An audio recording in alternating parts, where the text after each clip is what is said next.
Hello everyone, my name is Nos, welcome to my channel. In today's video, I'm gonna analyze and give my own thoughts and opinions on a game called New World by Amazon Studios. It's an MMORPG coming on spring 2021. But before we start the video, I just want to let you know that I stream on Twitch, link to that in the description below.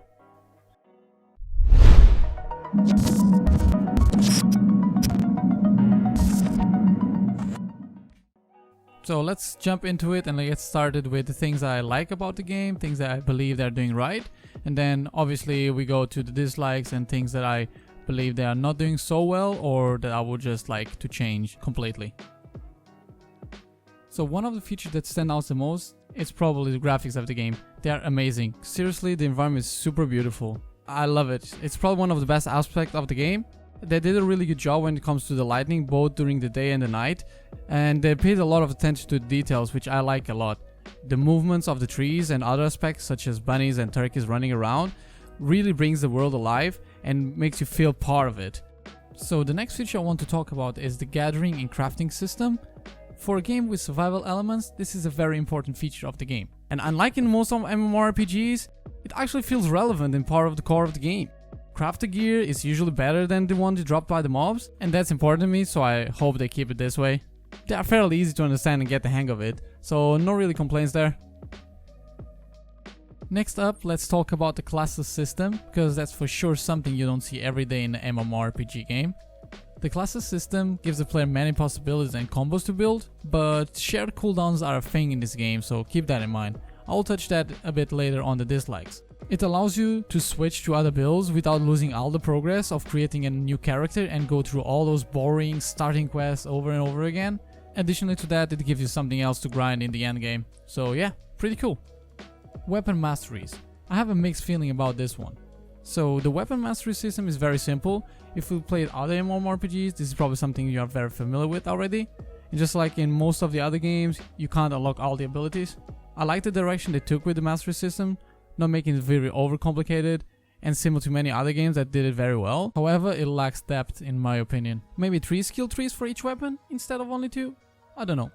Just a suggestion. So now let's talk about probably the most important feature of this game or any MMORPG in general, which is the combat system. It's pretty fun and all that, but it's far from perfect. So let's get into it. If you ever play Dark Souls, this kind of combat is gonna feel a lot familiar to you. It's very fun and interesting to play, but it can get very clunky and needs a lot of improvement. My biggest concern about it is the amount of these things you can encounter, and here is where the biggest problem starts. It can, in my opinion, cost the entire success of this game more than anything else. You find yourself multiple times dodging an attack and still get hit by it, or clearly seeing an attack hitting the target but not dealing any damage and just go completely through it. It definitely needs a lot of improvements, and if they don't fix this, they might be in trouble. The movement in the game feels alright. There's not really much to talk about it, except that you can actually prone on the ground. That's something I've never seen before in an MMORPG, to be honest. I didn't really see much of the need or the use for it, but it's something cool, I could say. When you're trying to climb, sometimes it can be very clunky and it doesn't work very well. So yeah, definitely something you need improvement, but not the worst I experienced. Something else I really like in the game is something called territory settings. So quickly explained, it's basically influence you gain by doing things such as quests or gathering in a certain zone of influence. With this, you can unlock like some perks such as more XP, bigger storage, trading fees, and some others. You know, it's a nice touch that gives you a sense of progress in the game, and I quite like it.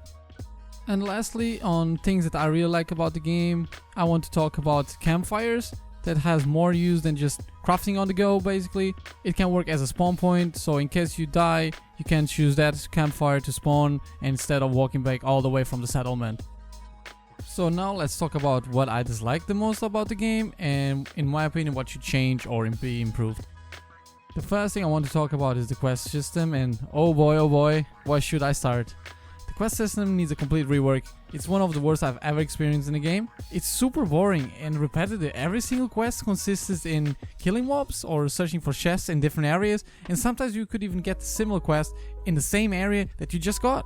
And I'm still not sure today if there are any side quests or it's only main quests, because there's not a really clean distinguish between the main quest and side quests if there are any, and that's a bit annoying. In one point in time, I had so many quests all over different settlements to accept, I didn't even know where to go. It's super confusing, they really need to rework this. And we can't really talk about quests without mentioning faction quests. They feel no difference, to be honest. There's not a real distinguish between a PvE and a PvP quest, and the PvP quests don't feel like they are a PvP quest, because you are not requested to do PvP at all. It's more like I'm playing hide and seek, hoping there isn't a party from one of the other opposite factions camping the area that I'm doing the quest, waiting for me to step in, flagged for PvP, and just gank me. I feel like the game has none or little separation between lower and higher level areas. You can find yourself like fighting a level 5 wolf in Everfall, for example, and in a couple of meters ahead there's a level 15 undead waiting to just whoop your ass. And yes, before you say it, I know, the higher you go in the territory, the higher are the mob levels, but I feel like part of this fault of lack of direction lays on the terrible questing system as well that doesn't help you and tell you where to go personally. That's how I feel, and I never experienced such a gap in the level of the mobs in just one area of influence. Another thing to add to this is that there's not enough depth in the mobs. So yeah, personally, sometimes I feel like I'm in the same area just because you are fighting the same mob over and over again. The only difference is they have higher level. The gears are alright. They are fairly easy to understand and what they do, although I like to them just to let us know exactly what kind of armor type it is, instead of giving us just a lengthy description. Is this armor set worn by warriors? Just go straight to the point. Is this a heavy armor or is this a light armor? Or a medium, whatever. Don't go with those lengthy descriptions that no one cares about. We just want to know if this is a heavy or light armor for our set that we are going for. Another thing is we need a bigger variety of gear looks. Seriously, most of people look the same. So, storage. I have a mixed feeling about the storage and how it works in the game. The size feels pretty big, to be honest, and I kinda like it that you can actually expand it. That's something I will touch in a bit, but the fact that it isn't shared between the settlements can be very annoying. It allows you to fill every storage in every settlement in the game, but to be honest, if you're gonna get a house, for example, and you're gonna get it in a certain settlement, you probably want to use that storage as well of that settlement instead of going all around the game to get a certain material. So while you're progressing your character, it can be a really pain. I understand why they decided to do something like this, but for a game that has so many different gathering and crafting materials, it can get annoying. It's not a major issue, I think it's worth mentioning it.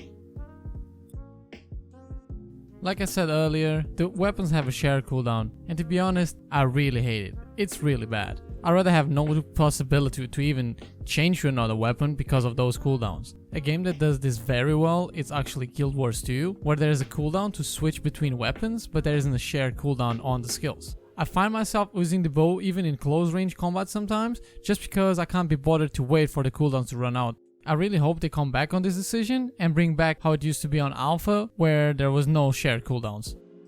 Content, and here is where things get a bit more complicated. In my opinion, there's not enough PvE content, and simultaneously, there's not enough reason to even PvP. So what's there for the end game? That's my biggest concern after the desync on the combat system, I would say. Siege PvP? I mean, it's alright. It's not the worst, but it's not very entertaining. So yeah, that's another thing they should improve. You know, there's not enough to keep people willing to play, at least for more than like, what, 2-3 weeks? Like each war lasts about 30 minutes and it's happening like once or twice a day. There's just questing, grinding. You grind that for like 2-3 weeks maybe, and that's it? That's your game? Spring 2021 is not that far. Can they do this? That's the real question. Will they disappoint the fans? One thing I have to say is that I'm glad they actually delayed the game instead coming out in August, how they promised the second time, not even the first time. But anyways, that's the end of the video. Thanks for watching, and if you enjoyed this video, don't forget to smash that like button. Thank you and see you next time.